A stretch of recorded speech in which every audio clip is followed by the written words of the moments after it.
بسم اللہ الرحمن الرحیم۔ حرف حرف حقیقت میں آج کا موضوع ہے ضمیر کی آواز۔ ضمیر کی آواز نہ تو ظاہری زبان سے دی جاتی ہے اور نہ ہی ان کانوں سے سنائی دے سکتی ہے۔ یہ آواز بہت دور سے آتی ہے اور بہت قریب سے سنائی دیتی ہے، ایسے جیسے ہمارے اندر سے کوئی بولتا ہے۔ کسی نے ضمیر کی صورت نہیں دیکھی، اس کی آواز ہی سنی گئی ہے۔ شاید یہ آسمانوں سے آنے والی ہاتف کی صدا ہے جو ہمیں ہماری علائشوں اور غفلتوں سے نجات دینے کے لیے آتی ہے۔ ہمیں اخلاقی آلودگی سے بچانے کے لیے یہ آواز پر اسرار راستوں سے ہوتی ہوئی دل کے کانوں میں گونجتی ہے۔ کبھی کبھی ہمدرد اور شفیق دوست کی طرح اور کبھی کبھی ایک جرنیل کے حکم کی طرح یہ آواز اپنا کام کرتی ہے۔ یہ آواز ہمارے لیے ان راستوں کو روشن کرتی ہے جو نفس کی اندھیر نگری میں گم ہو جاتے ہیں۔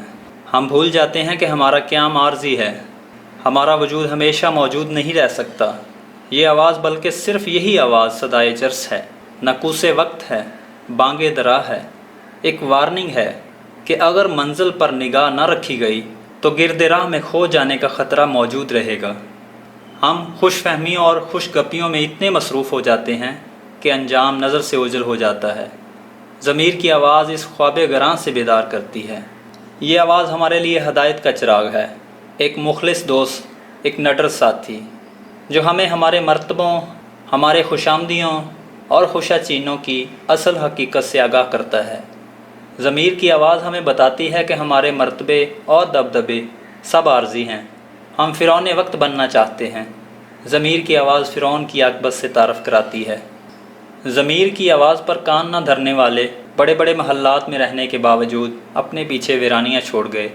بڑے بڑے ضلع سبحانی رخصت ہو گئے، فانی ہو گئے، آن جہانی ہو گئے۔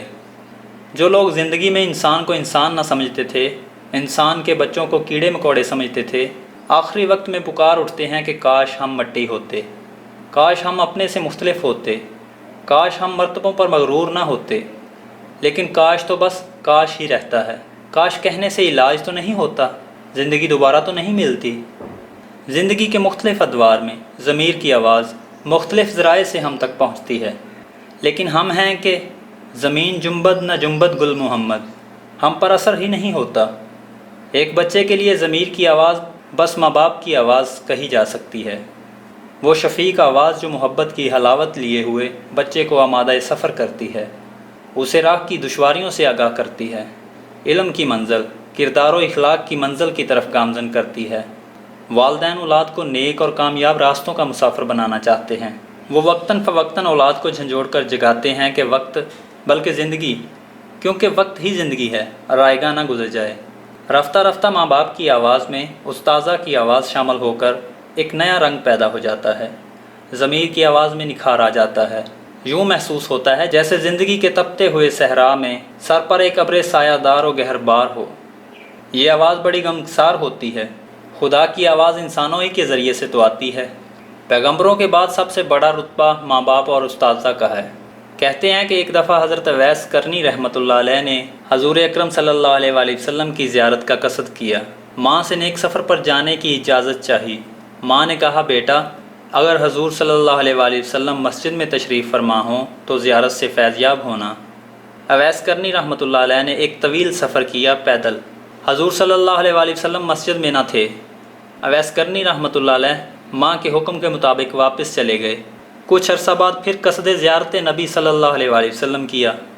ماں نے کہا، بیٹا حضور صلی اللہ علیہ وآلہ وسلم گھر پر تشریف رکھتے ہوں تو زیارت سے نصیب کو سرفراز کر لینا۔ اتفاق یوں ہوا کہ حضور صلی اللہ علیہ وآلہ وسلم مسجد میں جلوہ افروز تھے۔ اویس کرنی رحمۃ اللہ علیہ واپس آ گئے اور یوں زندگی میں ظاہری ملاقات نہ ہو سکی، لیکن ماں کے حکم کی بجا آوری کا انعام یہ ملا کہ آپ کو باطنی زیارت بلکہ ہمہ حال زیارت سے فیضیاب کیا گیا اور حضور اکرم صلی اللہ علیہ وآلہ وسلم کا خرقہ مبارک اویس کرنی رحمۃ اللہ علیہ ہی کو عطا ہوا۔ ماں باپ کے حکم کی اطاعت حضور صلی اللہ علیہ وآلہ وسلم کے فرمان اور اللہ کے فرمان کے عین مطابق ہے۔ والدین کی آواز میں ضمیر کی آواز کا ہونا لازمی ہے۔ ماں باپ کی آواز کے بعد ہمیں ضمیر کی آواز کسی مخلص دوست کی گفتگو میں سنائی دیتی ہے۔ مخلص دوست ہمیں ہماری خامیوں سے آشنا کراتا ہے، ہمیں ہماری غلط روی سے روکتا ہے، ہمیں غرور کے گھوڑے پر سوار ہونے سے باز رکھتا ہے۔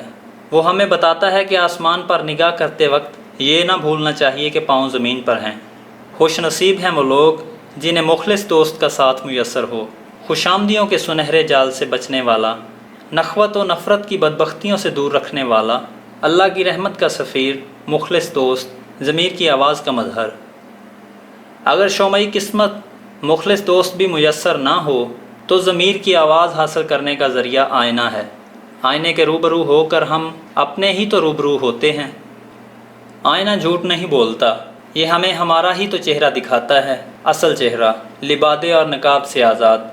کبھی کبھی تو یوں بھی ہوتا ہے کہ انسان جب آئینہ دیکھنے میں محو ہو، عکس آئینہ بولتا ہے، ہم کلام ہوتا ہے، خطاب کرتا ہے، نصیحت کرتا ہے کہ آج تیرے سر کو غرور تاجوری ہے، کل تیرے سر پر شورۂ نوحہ گری ہوگا، زمین پر اترا کر نہ چل، تیرا اصل ٹھکانہ تیرے پاؤں کے نیچے 2 گز زمین کے اندر ہے، کیا تیرا فخر اور کیا تیرا افتخار۔ عکس آئینہ بڑے راز اور بڑے کام کی چیز ہے، یہ ضمیر کی آواز کا پیکر ہے۔ ضمیر کی آواز کو سننا، اسے پہچاننا، اس پر عمل کرنا بڑے نصیب کی بات ہے۔ ضمیر کی آواز سے آشنا لوگ ہمیں بتاتے ہیں کہ ضمیر ہی ہمارے اعمال کی اصلاح کرتا ہے، ہمیں حق سچ کا راستہ بتاتا ہے۔ ضمیر کی آواز زندگی کے کامیاب راستوں کی طرف رہنمائی کرتی ہے۔ یہی وہ آواز ہے جو تاریکیوں میں ہدایت اور نور کے چراغ روشن کرتی ہے۔ انسان کو نفس امارہ کے شکنجے سے آزاد کرانے والی آواز ضمیر ہی کی آواز ہے۔ یہی آواز حلال و حرام میں تمیز سکھاتی ہے۔ ہم مجبوری کا بہانہ بنا کر جرم و گناہ کا ارتکاب کرتے ہیں۔ ضمیر کی آواز ہمیں تاریک راہوں سے نکالتی ہے، ہمارے دل میں خوف خدا ڈالتی ہے۔ یہ آواز ایک صحیفے کی طرح نازل ہوتی ہے، ہمیں بے راہ اور گمراہ ہونے سے بچاتی ہے۔ یہ آواز ہنگامے آلام اور ہنگامہ ہائے سود و زیاں میں مایوس ہونے کا پیغام دینے والی آواز رحمت حق کی نوید ہے۔ خبردار میری رحمت سے مایوس نہ ہونا، یعنی اپنے مستقبل سے مایوس نہ ہونا۔ ضمیر کی آواز ہمارے ہی باطن کی جلوہ گری ہے، ہمارے نصیب کی محافظ ہے۔ ضمیر کی بھی کئی قسمیں ہیں، انفرادی ضمیر، گروہی ضمیر، قومی ضمیر، ضمیر ملت، ضمیر امت، بلکہ ضمیر امتاں۔ مثنوی مولانا روم رحمۃ اللہ علیہ انفرادی ضمیر کو زندہ رکھنے کے لیے اکسیر ہے، کیمیا ہے۔ عشق کو زندگی دینے والی کتاب مثنوی۔ اور اگر عشق زندہ ہو تو نفس کا اثر ختم ہو جاتا ہے، یہی ضمیر کی آواز کا کرشمہ ہے۔ اقبال رحمۃ اللہ علیہ نے ضمیر قوم کو بیدار کیا، قوم میں وحدت افکار اور وحدت کردار پیدا کر کے ایک نئی منزل کا شعور اور حصول بخشا۔ ایسے انسان خود ہی قوم کا ضمیر ہوتے ہیں، ان کی آواز پر چل کر نئی منزلوں سے ہمکنار ہونا ممکن ہوتا ہے۔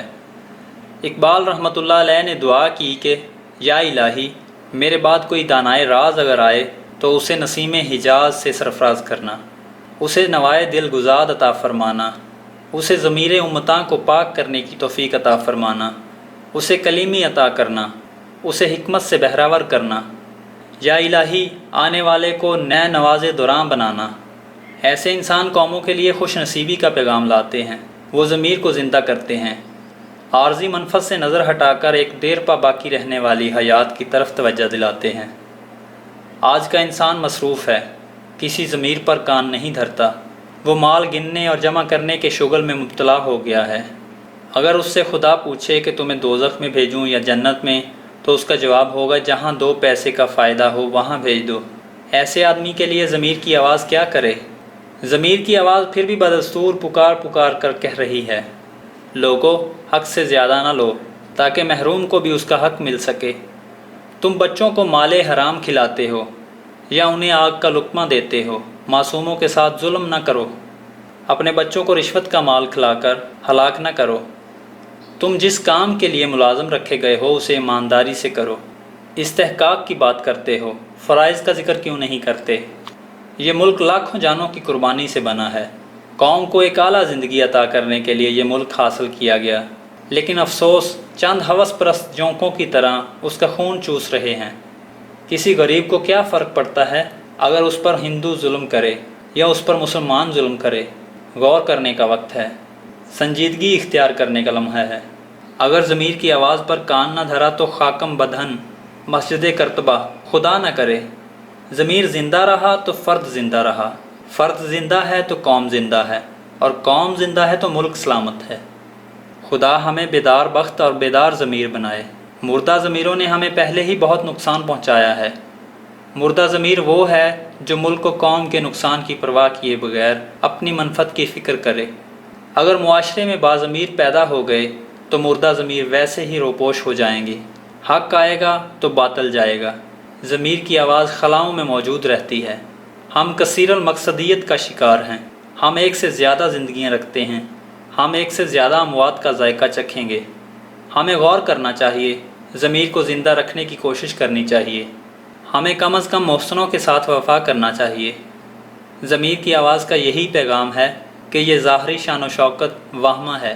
لباس کے اندر ہر آدمی ایک ہی آدمی ہے، اور وہ وقت دور نہیں جب ہر وقت ختم ہو جائے گا۔ ضمیر کے باغی خاک ہو جائیں گے اور ضمیر کی آواز پر چلنے والے کامران و سرفراز رہیں گے۔ شکریہ۔ اپنا بہت سا خیال رکھیے گا۔ انشاءاللہ نئے موضوع کے ساتھ نئی ویڈیو میں دوبارہ حاضر ہوں گے۔ تب تک کے لیے اللہ نگہبان۔